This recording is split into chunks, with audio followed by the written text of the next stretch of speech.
Your website first impression can either hook your visitor or you lose them. Today's video, I'm going to share 3 key practices that web designers need to implement while designing a powerful hero section. At the end of this video, you're going to learn what a 2 hours video cannot teach you, and I'll be teaching you this in 3 minutes.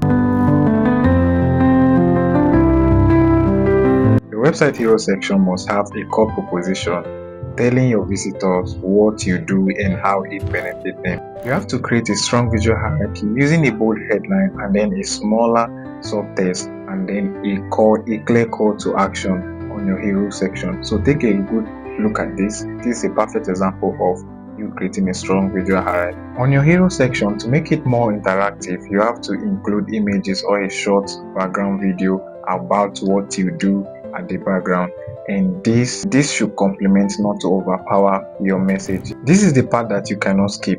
Make it more responsive and make sure that it works on all devices, like reshaping your text, your buttons, elements you've used at your hero section. You have to keep it clean, user focused, and then be intentional. If your hero section can communicate within 5 seconds, that means you are winning. Don't give your visitors 5 things to do. Give them one clear path forward. This is how you can define your CTA, your call to action buttons well.